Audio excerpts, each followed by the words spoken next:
My name is Rick Rongaitis. I'm the CEO of the San Marcos Chamber. Thanks for joining us today. Our subject is mental health and management of anxiety and stress during the pandemic. I know that these are such challenging times. We talk from a chamber standpoint of doing everything from right now the focus is how do we get businesses to reopen, and so we're always focused on business, but we're all facing so many challenges as a parent, as a spouse, as a leader, as an employee, everything. So it's just, there's so many things that are affecting us that we're all going through something we never thought in a million years we'd have to go through. So I really appreciate Sarah Jayyousi coming on today. Sarah is the operation manager at Tri-City Medical Center, Outpatient Behavioral Health Services, and also adjunct faculty of the Graduate School of Social Work at Cal State San Marcos. So Sarah, thanks so much for joining us today. And I've got, everybody can control your mute button. So if you're not, if you're not talking, go ahead and mute yourself. But I'm sure there'll be some time for some questions maybe afterwards too. So with that, I'll introduce Sarah. Thank you, Rick. Thank you for inviting me. It's really a pleasure to meet you and to do this presentation for you. It's a very challenging time right now with the COVID-19 pandemic. I'm sure you interact with other folks and talk to family members who may be struggling with stress level being much higher. Even children, we're noticing that they're experiencing a higher stress level and difficulties adjusting to having school be done online. So these are certainly challenging times for us. And so today I was hoping to present a holistic approach to help us identify tips and things that we can do so that we can be proactive and manage our stress level and manage our own mental health. And I was going to start by giving you some data. Mental health is something that's experienced by many of us. In fact, most of us, 3 out of 4 of us will be impacted by mental health issues, either directly with our own issues or with watching family members and loved ones go through changes and experiencing mental health symptoms. And 1 in 5 of us experience mental illness each year. And for youth, we see that 1 in 6 youth aged 6 to 17 experience mental health issues each year. Depression is actually the leading cause of disability in the US, especially for ages 15 to 44.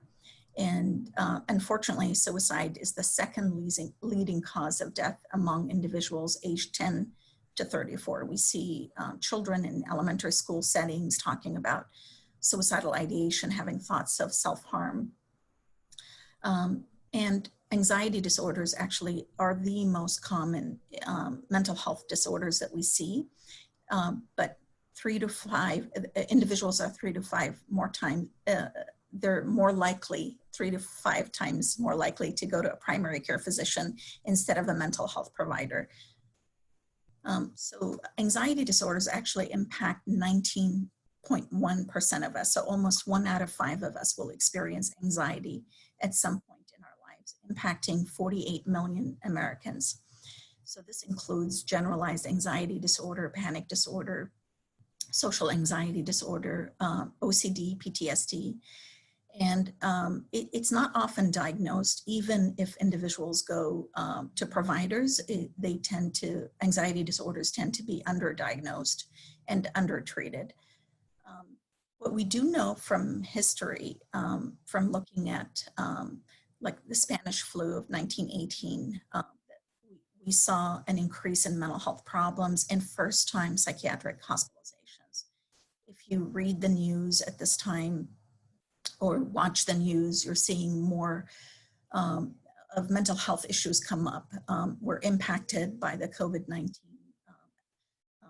pandemic directly, indirectly, and it's a traumatic experience. I was I was upstairs and in my home, and the windows were open, and I overheard a child walking with her dad ask the dad, "Are we going to be okay? Is it okay that we're out here? Are we going to be hurt, or is something bad going to happen because we're not inside the home, we're walking?" So even 3-year-olds are this is on their mind, and it's going to impact them.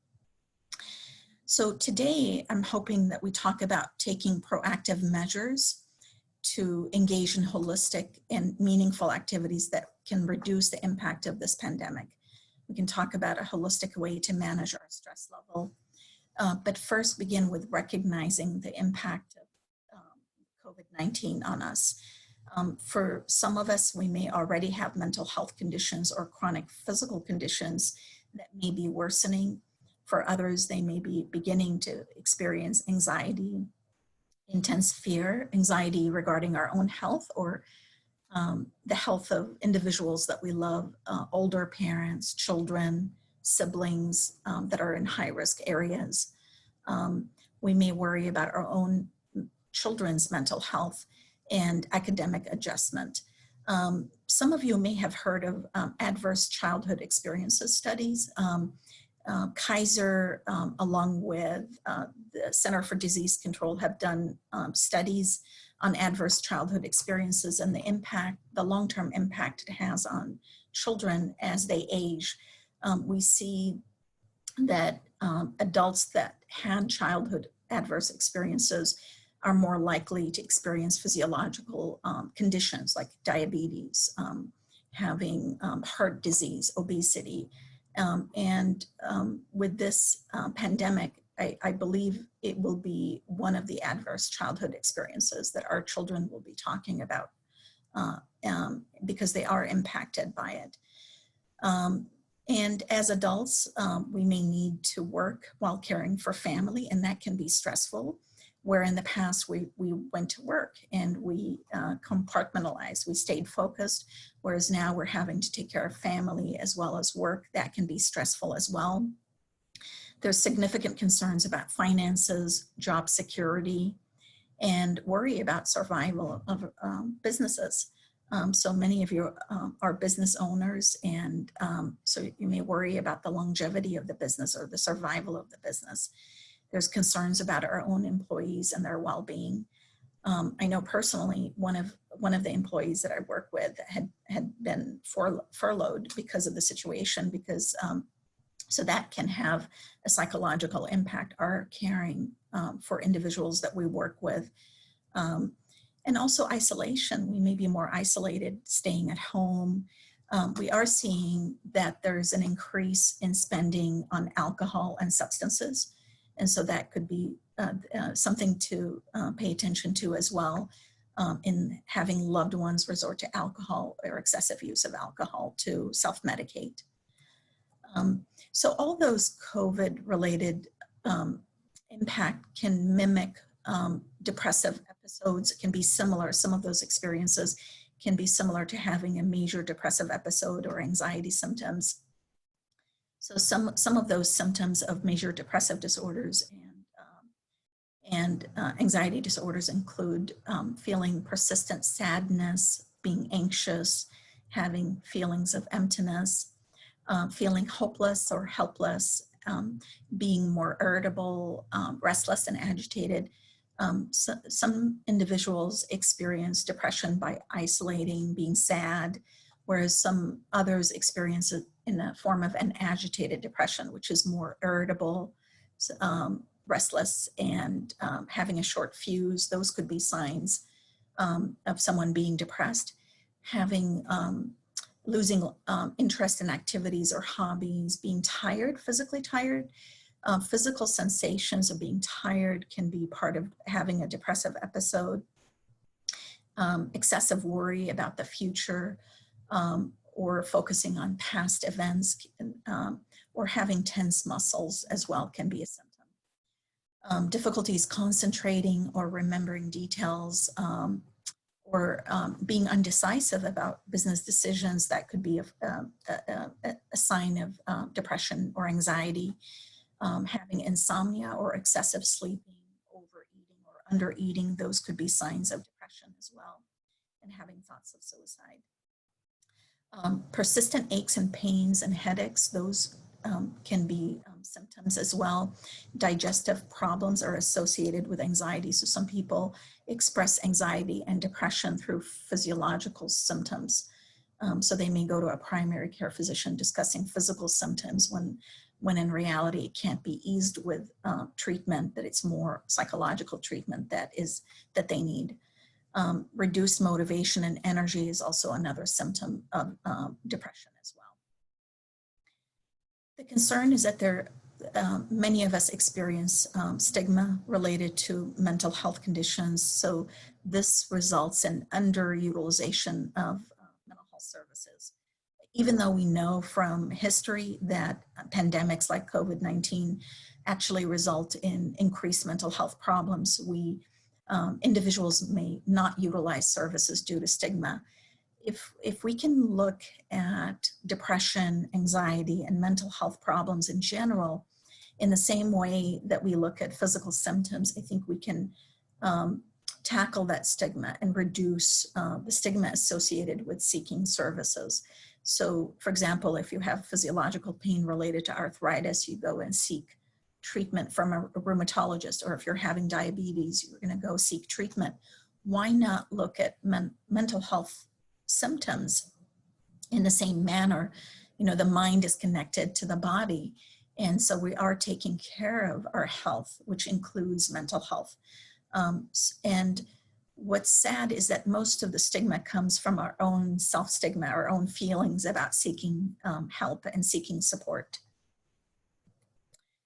So I wanted to define recovery from my own experience in the mental health field. For the last 25 years, I've seen most individuals recover. They recover from major depressive episodes, anxiety disorders. They recover from bipolar disorder, PTSD. They recover from schizophrenia. So recovery is possible. So recovery is a deeply personal, unique process of changing one's attitude, values, feelings, goals, skills, and or roles. It's a way of living a satisfying, hopeful, and contributing life, even with limitations caused by the symptoms. So recovery involves the development of new meaning and purpose in one's life as we go beyond the effects of psychiatric symptoms. It is possible. Everyone can recover. And with support, we can recover more quickly and proactively take steps to improve our mental health and reduce our stress level.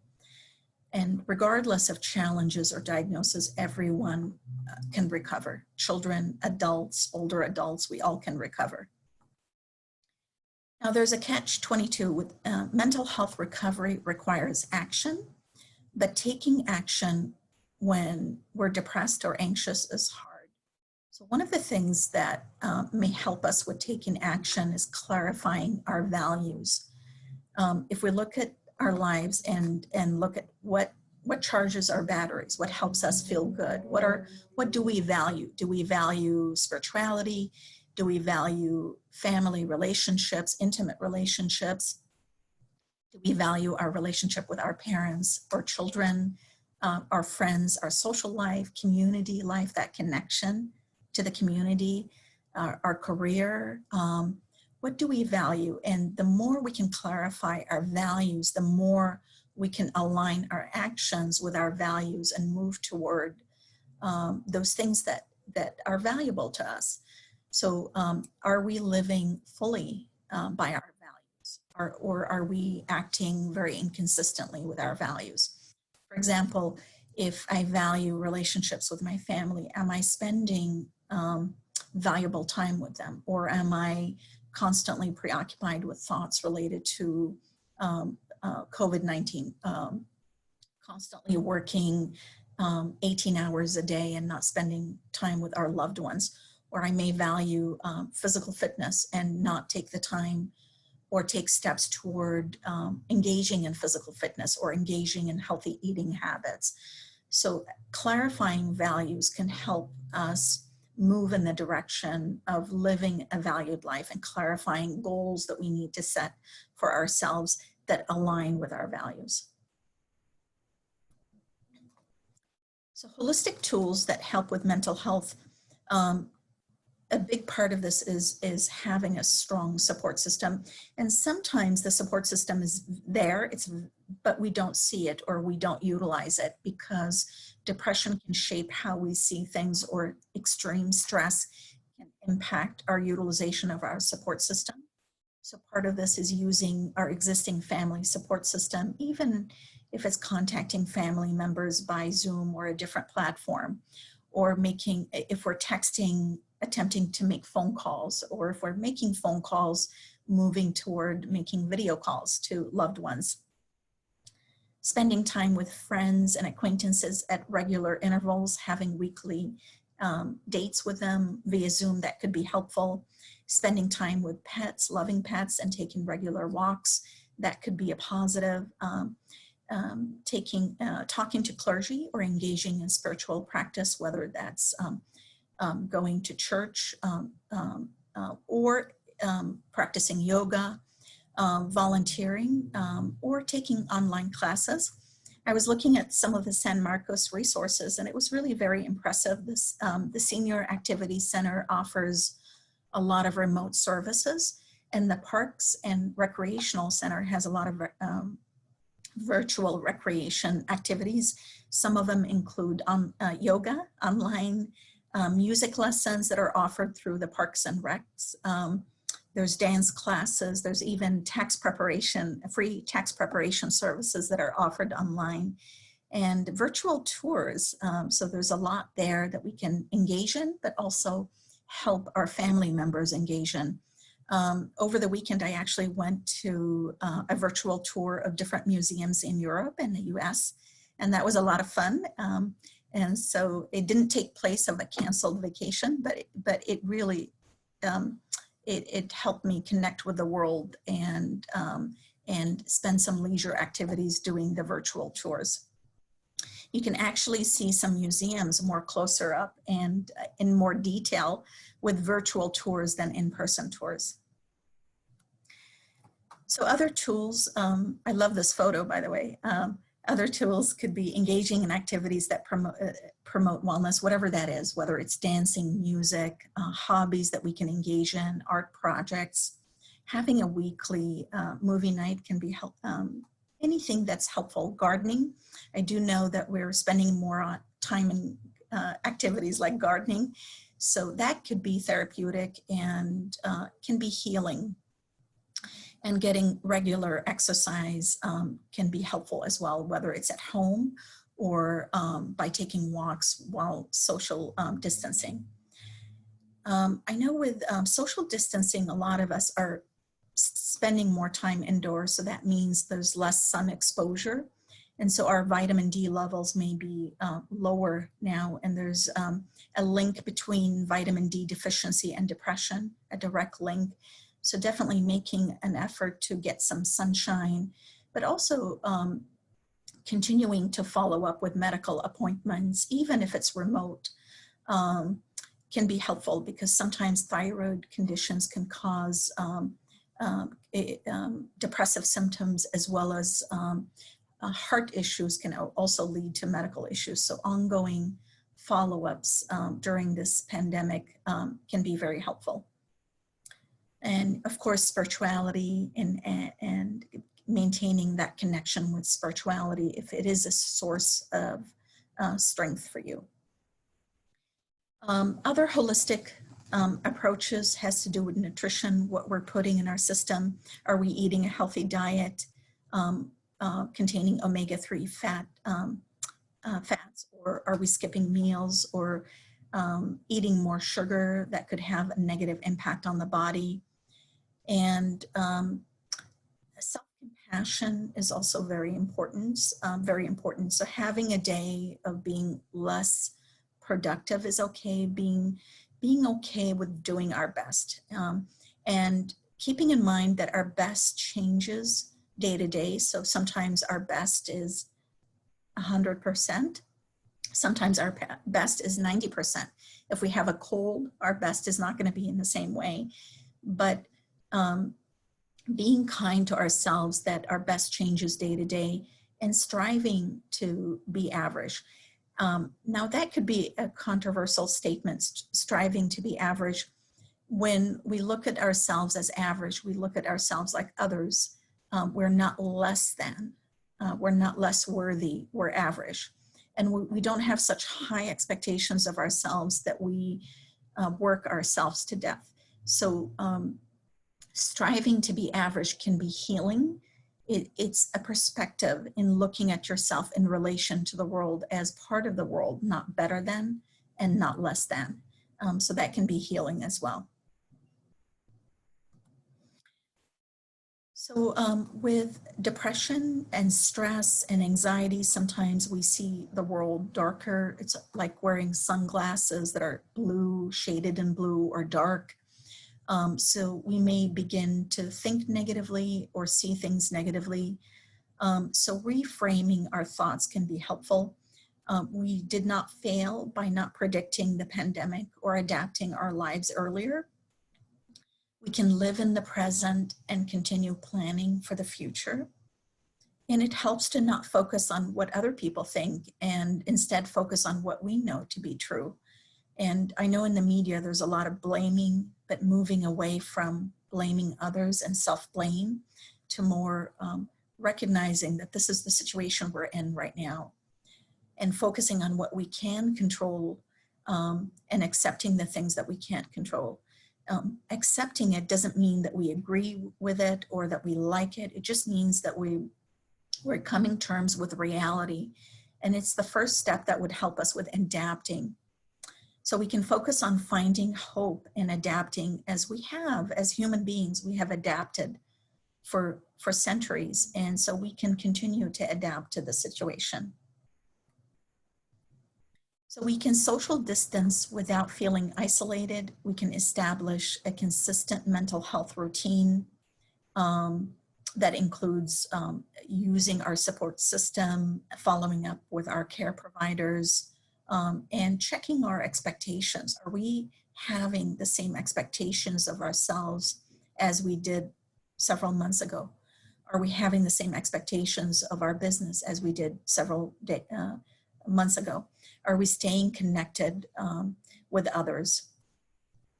And social distancing does not need to include social isolation. With the support of family, friends, and our community, we can take steps to engage others. We can interact with them. We can have fun with them. And part of healing sometimes involves focusing on the needs of others too. What can we do to help others during this pandemic? I have seen a lot of kindness during this time. During the last couple of months, we've seen a lot of individuals pull together at our own hospital. We see a lot of donations for homemade masks, individuals volunteering at food pantries, donating to safe parking programs that are serving the homeless, or calling on older acquaintances and checking on them. So sometimes healing can involve helping others as well. So I asked you earlier if you're doing some work at home, and I believe most of you are doing your work at home right now, and that can be stressful as well. I do part of my work at home as well. I'm doing some of my teaching at home, and it can be a challenge. Separating work and family areas can be stressful, and separating family time from work time can be very hard.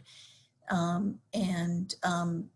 do know that many families are having to deal with their work as well as caring for children, young children, and that can be very stressful, feeling divided between caring for the family as well as attending to the work that needs to be done remotely. So engaging family members in problem solving, privacy and noise issues, that can be helpful. Creating a workspace that helps you ergonomically and prepares you for a work mindset, that can be helpful as well. At home, I have an office that's in a loft area, and obviously for privacy reasons, I couldn't use that office. And so I had to create a makeshift office in the bedroom that gave more privacy to individuals that I'm talking to privately.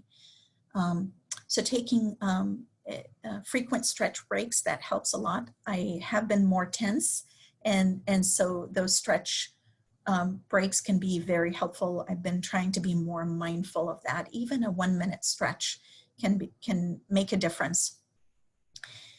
And breaks can kindle creativity and boost our performance. So if you're feeling guilty about taking breaks, it can actually help you be more creative and more efficient in your work, and focusing on what you can control and accepting the things that you can't control.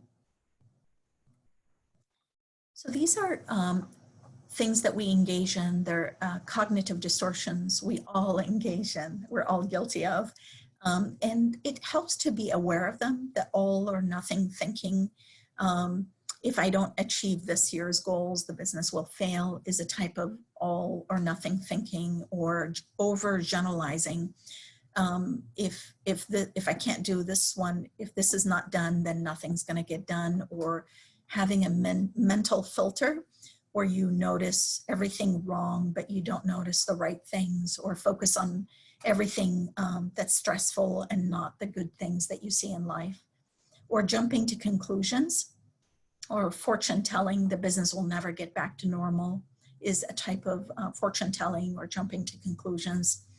Having a lot of shoulds and shouldn'ts, holding yourself to a very strict list of what you should and shouldn't do, that can be very difficult. And labeling, moving away from labeling. I failed at this, or I didn't do this.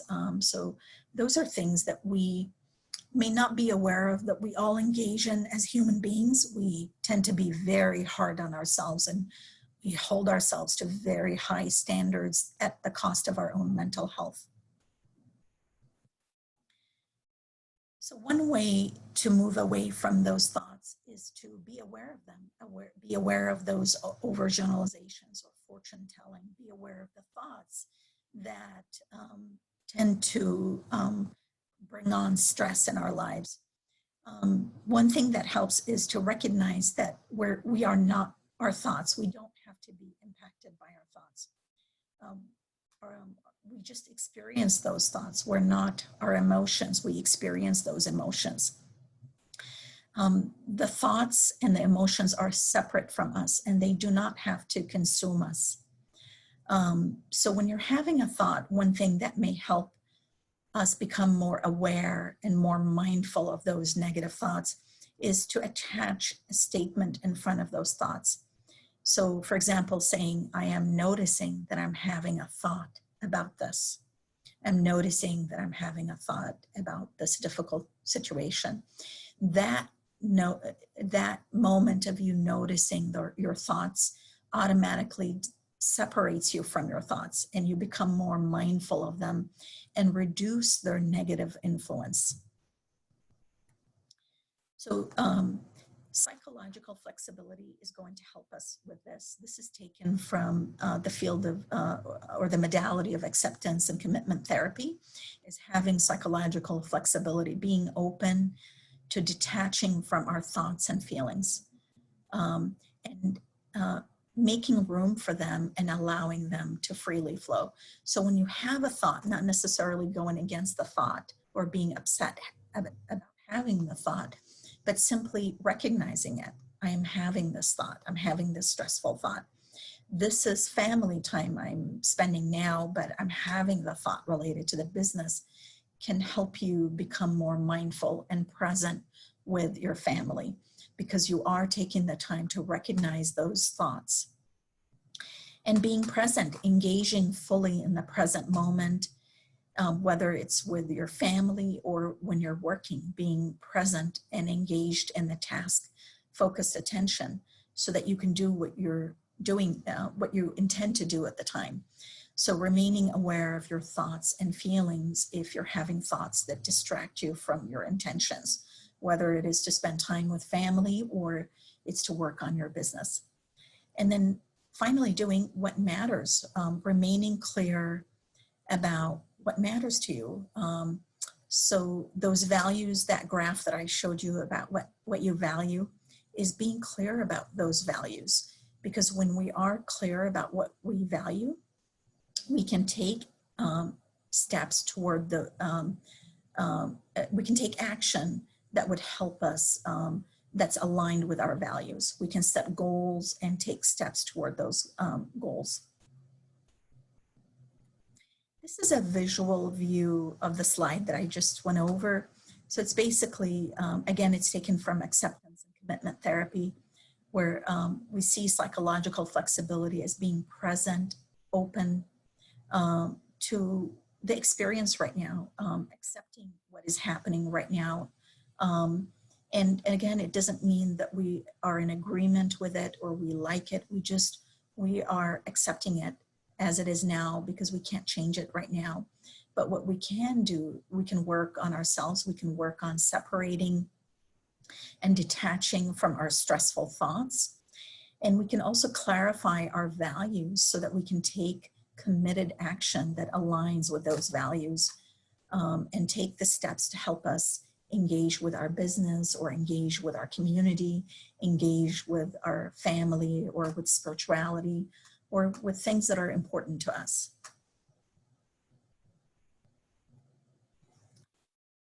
So in summary, I wanted to mention that in no way is my presentation intended to minimize the pain of going through this pandemic, losses, financial losses, and human losses. Some of you may know of loved ones that were directly impacted by the virus, or family members that may have passed on. It's not intended to minimize. It's you're not alone in having this pandemic impact you and impact your stress level. I think as human beings, we're impacted by things that impact our neighbors, our community, our country, and the world. It is a very difficult situation, and know that you're not alone, and that reaching out to others can be helpful. That cathartic experience of expressing your emotions, your pain, can be very helpful and healing in itself. In fact, that's a big part of what makes therapy, mental health therapy in general, effective, in that expression of the pain can be healing. And just know that if you are stressed and you are going through mental health experiencing depression or anxiety, that you can recover. Recovery is possible. And financial recovery is possible too, that there are resources available. If you are experiencing mental health issues, or just stressed and want a way to talk about the stress, there are free support groups that I will connect you with, as well as wonderful apps that are available. This one has a list of websites and apps that can be very helpful. Some of them are connected with NAMI, the National Alliance on Mental Illness. Some of them are related to meditation or mindfulness activities. Some of them are more spiritually based. So I really encourage you to take a look at those. They can be helpful, or maybe to pass them on to someone who is struggling with this, with a higher stress level during this pandemic. These are support groups that are available up here in North County. One of them is the Vista Depression and Anxiety Support Group Meetup group. It's done electronically. There's also Depression and Bipolar Support Alliance. They have a lot of meetings in San Diego, but also a lot of meetings nationwide. If you don't want to connect with a local community, you want to connect to a different state, you can do that, or a nationwide group, you can do that. And also, I mentioned earlier that with this pandemic, we're seeing increased substance use. If you know a loved one or an acquaintance that is struggling with this, there's AA meetings on site almost most hours of the day, every day, that are held online, and NA meetings as well. 7 Cups of Tea, I was recently introduced to that. It's basically a group where you have volunteer listeners that listen and provide support. It's not live listening, it's more chat-based support group. And it's nationwide. Actually, it's worldwide. It's being used worldwide. And professional resources, if you know of someone that could utilize that, there's individual therapy or group therapy that is conducted by psychologists, social workers, licensed marriage family therapists, or licensed professional clinical counselors. There's medication evaluations that could be done by a primary care physician or a psychiatrist or nurse practitioners. There's intensive outpatient programs and crisis stabilization units and crisis centers that are available as well. This one gives you a list of resources. UCLA's podcast, it's actually an app, but you can also use it online. It has weekly podcasts for meditations. They're usually 30 minutes long, and it can be anywhere from mindfulness activities in difficult times to forgiveness meditations to driving meditations. There's many of them, endless ones. And NAMI, National Alliance on Mental Illness, has a lot of resources on their COVID-19 page, as well as a text line that you can reach out to. And the Access and Crisis line is open 24/7, and that's available to anyone experiencing a mental health crisis. And then finally, the Tri-City Medical Center Outpatient Behavioral Health Program has an intensive outpatient program that's conducted via Zoom that's available as well. So any questions? I know I talked a lot, but anyone have any questions that they'd like to ask? Sarah, first of all, I just want to thank you for taking the time. We're just such great information. I mean, it's you know, I think the biggest takeaway is hope. You know, I think for everybody it feels like stress on steroids, and so it's been tough for everybody. And the other thing is everybody's in a unique situation, whether it's personal or business or anything. And it's just you know, I always say I'm so thankful that my wife and I like each other. That's we're spending so much more time together. So thanks for everything that you and Tri-City Medical Center is doing. I know Candace Roth with Tri-City is also on the call today, and Candace serves on our board of directors. And then Sarah, if you could send like those last few slides with the apps and the groups and resources, if you could send that to Christina, and then Christina can send that out to the group, because there's just so much great information there and so many resources, and we want to make sure that everybody can take advantage of that. Absolutely, absolutely, I will. Yeah. So anyone? Yes. Sorry, earlier my volume wasn't up, but thank you so much for the presentation today. It was very helpful. I had a quick question about, you mentioned earlier vitamin D and the correlation with depression. Yeah. I was just wondering, should we be adjusting our vitamin D for ourselves and our families right now? You know, our actual vitamins. Yeah. You know, that's a really good question. I think as part of doing an annual physical, it's always important to check the vitamin D levels. But if you know you're not getting outside, you're not getting that vitamin D, it would be important to supplement that somehow, either going outside, you know, at the front porch or in the backyard or in front of your home to get a little bit of sunshine, or supplementing it with vitamin D. You can have food rich in vitamin D. You can also talk with a primary care physician regarding a good vitamin supplement.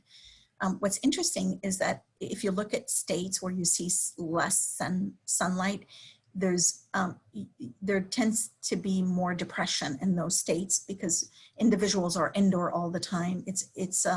It's a big link, and unfortunately not many people know about that link and the impact it has on individuals. When we have someone with depression, one of the first things we do is rule out medical issues, and that's tends to be one of the top ones that leads directly to depressive symptoms. Yeah. I hope that answered your question. Yeah, that did. I mean, I did notice the days that I go out, like in my backyard, and really just sit there in the sun for like a good 15 minutes, Yes. combined with listening to the birds that are just going crazy right now. Yes. It's a great combination. And I really Yes. come back in the house feeling a lot better. So, Yeah. but when you Wonderful. mentioned vitamin D, I'm like, yeah, Yeah. that makes sense. Yes. Yeah. It's wonderful. So it's the vitamin D and it's also the fresh air, the different perspective. Absolutely. Good. Thank you, Nyla. And I think Dana had, Can you hear me okay? yes. So, hi, Sarah. I'm Dana Albert. You and I actually exchanged phone conversation and some emails earlier this year. Oh, okay. I put together a fundraising event for mental health awareness and suicide prevention Yes. through Yes. my the Rotarians with my San Marcos Rotary Club, and part of our initiative was to have a resource fair, and you said you'd participate. So unfortunately, that the large group gatherings are postponed right now, Yes. and even golf Yes. courses are going to be opened up, I think, Friday, but they're only allowing one person per golf cart. So I am going to postpone the event to a later date. Yes. It was sold out, 120 people sold out, and I've only had 2 people ask for a refund. So the people are really committed to the cause, and I'm really looking forward to having Tri-City That's and other wonderful. healthcare providers there to showcase their resources at our event. Absolutely. I don't know when that will be, but we will be having the event. Hopefully it'll be by the end of the summer. So thank you for your Wonderful. participation in that. And then I really liked a couple of slides that you shared. One in particular was the batteries exercise and the value bullseye. I mean, those topics I actually use in my financial planning practice. Oh, It affects everybody's emotional behavior and their decision making. And in my realm, we call that behavioral finance. And of course, at this time, with many people struggling with finances, uh, or at least the fear of the uncertainty, etc. This topic is 100% relevant to what I do for a living. So I appreciate that. And are you able to share these slides or only individual yes. slides by request? Yes, I will send them to Christina and then she can pass them on. Is that okay, Christina? That's perfect. Okay, wonderful. And I look forward to participating in your event soon. Yeah, we look forward to. We had 7 healthcare providers commit to it to set up their tents just to be there during the barbecue. So the good news is hopefully it'll be in a long summer day, late summer day, hopefully before school starts. So we just got to play it by ear. But the event is not canceled. And for those of you on the call, that's what this hat's all about. The event is called Goat for Joe, GOAT. FORJOE. Go to the website, goatforjoe.org. The primary beneficiary is North County Health Services. We give money to their mental health and behavioral health division. Always looking for other beneficiaries that we could, myself and my Rotary Club, San Marcos Rotary Club, can distribute funds to it. And this is certainly a worthy cause. So thank you very much. Thank you. Thank you. Any other comments or questions? I wanted to mention, I may not have stressed that the phone number that I listed for the outpatient behavioral health program, that phone number can be used for anyone to be connected to services in the community. So if anyone is in need of a therapist referral for children, adults, or a psychiatrist referral, you are welcome to call that Tri-City line. In fact, most callers are not individuals that we directly serve, but they're individuals that we directly link them to the community. So anything that you need, a support group or anything, we would be happy to provide the referral for you.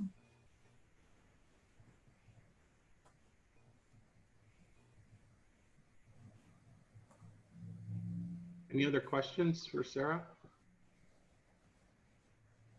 Again, and Tri-City Medical Center is such a great partner of the Chamber, and we've got some amazing partners that you know, please let me know if there's other ideas, suggestions for other webinars in the future. The information that Sarah provided today was just wow. I mean, it was great. And it's just, it's so important to take care of ourselves now. And so this was just great information. And Sarah, I appreciate you sharing the slides with Christina. Christina will send them out to everybody on the call today.